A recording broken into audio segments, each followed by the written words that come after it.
So, Gary, thank you very much for the interview. And in a nutshell, what makes us fat?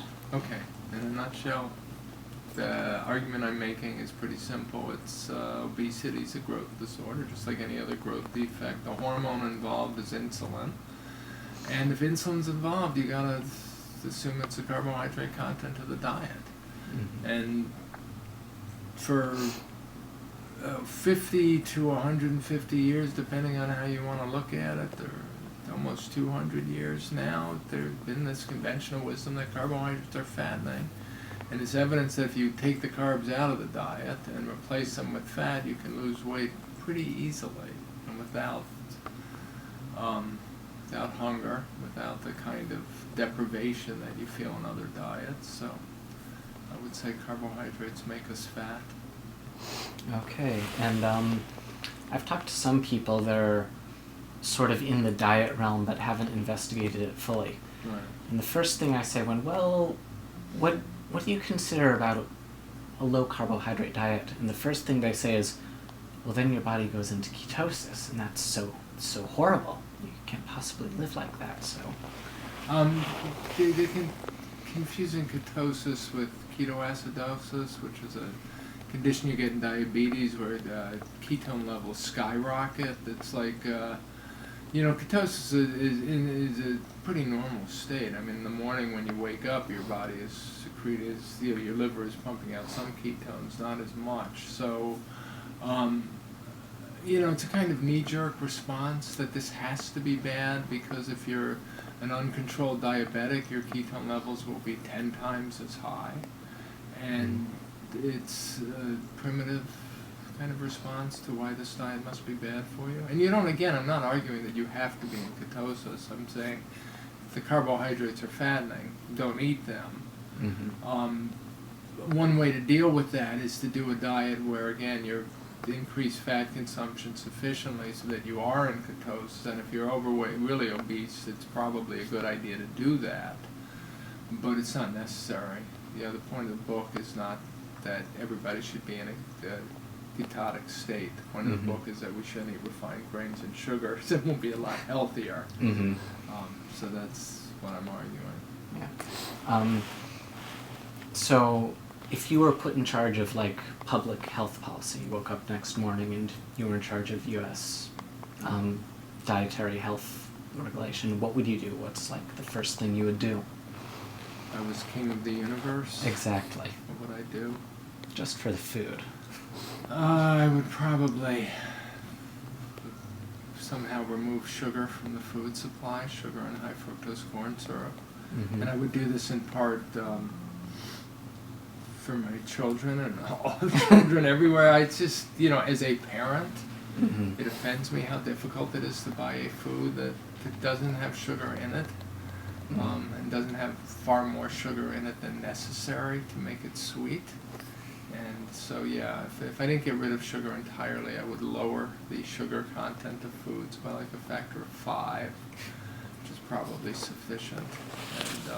And again, that's speaking as much as a parent of 2 young sons as it is somebody who's done research on nutrition for the last 10 years. Mm-hmm. Okay, well, you've made the argument in your talks that as far as just the caloric burn from exercise, that's completely, you're not going to lose weight because of that, and nobody can sustain exercise, but exercise gives you a lot of other benefits. I'm a big believer in exercise. I've been a jock my whole life. I've tried to work out as much as I can. The argument I'm making is you don't lose weight by increasing energy expenditure. Mm-hmm. The clinical trials are pretty clear about that. It's extreme. You can do it temporarily, like in The Biggest Loser. Work out 6 hours a day, you'll lose weight. Just like you can starve yourself and you lose weight, but it's not a sustainable, not that exercise isn't sustainable. 6 hours of exercise a day in order to maintain that weight loss isn't sustainable. And you can't even be guaranteed that the weight won't come back even though you're doing it 6 hours a day. Mm-hmm. So that's the point. The argument is that obesity, weight, this excess fat isn't about energy balance. It's about the way your body is trying to regulate your fat tissue. Mm-hmm. And fat metabolism, and that's what's got to be fixed. And you don't fix that by increasing exercise. You fix that by removing the carbohydrates in the diet that are driving this insulin secretion. Mm-hmm.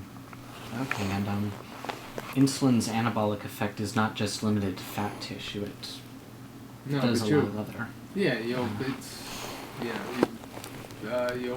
get that anabolic effect from the protein in the diet as well. In fact, one argument. What's interesting is if you do want to eat a ketogenic diet and you work out a lot, the knee-jerk tendency is to assume because I work out a lot, I need a lot of protein in the diet, and then the protein breaks down into amino acids, some of which converted to glucose stimulate insulin secretion. So if you actually want a ketogenic diet, you have to lower your protein intake as well, and that's why it becomes a very high-fat diet rather than a high-protein and high-fat diet. Mm-hmm. But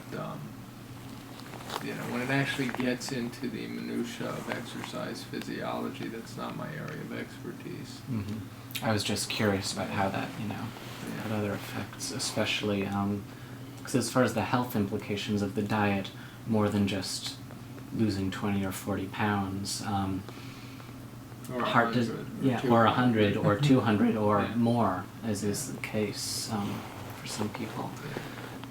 A lot of the other effects which are blamed on fat, like heart disease, diabetes, and cancer, especially, because I'm just more aware of cancer because people in my family have had cancer. Well, that's what, again, the argument we're looking at here is that all these disorders are associated with obesity and diabetes. So if you're obese or diabetic, type 2 diabetic, you've got an increased risk of heart disease and of cancer and of Alzheimer's, apparently. And so they all have very strong links to insulin. Mm-hmm. And insulin resistance, and the argument is, again, that to keep insulin levels as low as possible, you minimize your risk for these cancers. And this could conceivably explain, again, why isolated populations that ate their traditional diets didn't get cancer, not nearly at anything like the rates we do today. Mm-hmm. And it's because they weren't eating refined grains and sugars and jacking up their insulin levels and then sort of promoting tumor growth or tumorigenesis. Mm-hmm. So, I can make an argument that the ideal cancer prevention diet is a very low carbohydrate, high fat diet. Is there clinical trial evidence to support that? No. Mm-hmm. So, would it be nice if that's a difficult study to do? That takes a lot of money because when you're talking about things like cancer, you've got to. It takes a long time to get cancer, so you need a lot of people in the study, and you have to follow them for a long time. And now you're talking lots of hundreds variables, of millions of dollars, and difficult to do the studies right, etc. Again, it's arguable that that's the healthiest diet. And I've met cancer researchers who have told me that they are on, in effect, Atkins-like diets, not because they have to lose weight, but because they don't want to get cancer. Mm-hmm. So, and being on that sort of ketogenic diet, I guess, what level of carbs do you think is healthy? You were saying earlier that, fruit, you're not so hot on some kinds of fruit. But, yeah, and again, this is where it gets into questions that depends. I mean, one of the ideas that's sort of inherent in this whole low-carb paleo diet world is it goes along with self-experimentation. So you find out what level works for you. That keeps you lean and keeps you healthy, and your heart disease risk factors are, under control. But you're content with, and perhaps, depending on the kind of exercise you do, you might decide to up carb intake. I don't know if it's actually necessary, but people believe it is. Mm-hmm. So, again, if you're 100 pounds overweight, you're looking at a different situation than if you're 15 pounds overweight, or if you just if you're completely happy with your weight, but you want to live the healthiest possible lifestyle. Mm-hmm. So, again, those numbers are going to differ for everyone. And one of the things I'm always curious about is, do you have to actually be in ketosis? Do you have to eat less than 50 grams of carbs a day and 100 grams of protein? Or For some people, is that necessary to lose weight? And if so, what proportion of the population is that? And we don't know the answers to that, although those are easier studies to do than the, how do you prevent cancer studies, so. I see. And do you know how insulin itself affects, like, irisin and leptin? Because the more I've personally been looking at this, there's this whole conglomeration of hormonal actions that influence each other, and obviously we can directly control insulin to a degree we can't with others. Well, it's actually conceivable that we can directly control leptin, that leptin responds to carbohydrate restriction quicker than insulin does. That's an argument that Ron Rosedale has been making, and he may be the only one out there who's actually measuring leptin, or at least on ketogenic diets, and seeing how it responds. It is this kind of, I don't know if the word conglomeration captures a sort of intricate, complex, it sounds like a dance of like ecosystem, but yeah, it's incredibly, there's sort of, I think of it as almost incomprehensibly complex web. And you pull a little bit here, and it moves a little bit there, and yeah, insulin is insulin and leptin are things that we have, we can control through our diet. So, at some level, leptin is secreted in response to insulin, and the blood sugar being moved into, as I understand it, being moved into fat cells by elevated levels of insulin. How that feeds back on insulin secretion, and it does, and on insulin sensitivity, I don't, something I would like to try and understand, but I'm not sure the papers are clear enough, and at the moment I don't have the time. It's that simple. Yeah. So, and I guess, is there any evidence, because I know that in some mouse trials they've used ketogenic diets to extend life, the lifespan? Well, the argument is, how does calorie restriction extend lifespan? And most researchers believe the way it does it is by, in effect, suppressing the insulin-like growth factor signaling pathways, and some of the other signaling pathways that feed into that, like mTOR. So that this is, when you calorie restrict animals, it's the equivalent, in effect, to carbohydrate restricting humans. With animals, putting them on ketogenic diets gets a little more tricky, because they would have consumed mostly low-fat diets through their evolutionary history, and now you're loading them up with fat, and you get other phenomena that occur from that. But that's the, what I'm suggesting in my books is that the benefits of calorie restriction in animals would be mimicked in man by carbohydrate restriction, just suppressing insulin and IGF as far down as they could go. But if we're going to de-accelerate aging by doing that, then I better start seeing effects soon. Or getting more sleep, one or the other.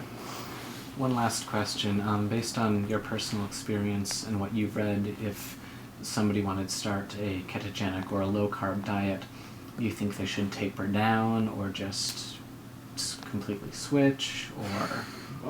That's an interesting question.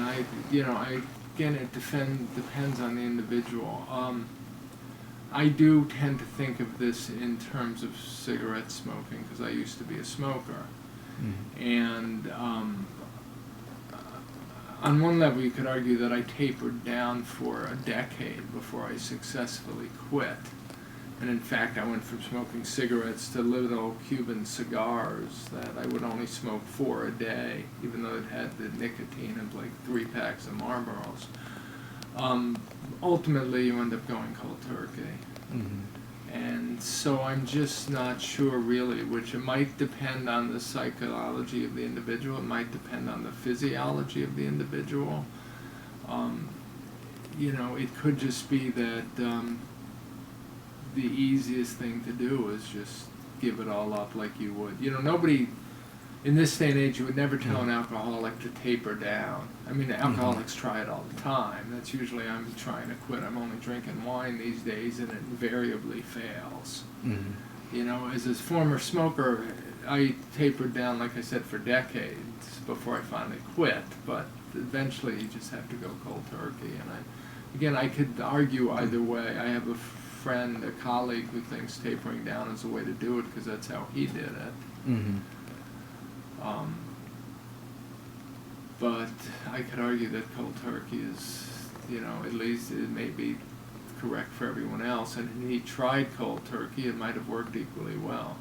So, and this is the kind of thing, if we ever win this battle, we get the medical research establishment to accept that it's carbs that are the problem. All these psychologists who are right now trying to get obese people to eat less and exercise more could actually be put to use trying to do studies to figure out, what are the best ways to restrict carbohydrates and to ameliorate the psychological side effects of doing this, the dependency, all those people who study addiction, instead of thinking about it as food addiction, could think about it as carb addiction or sugar addiction, and to actually do something useful. All right. Well, Gary, thank you so much for your time. Thank you.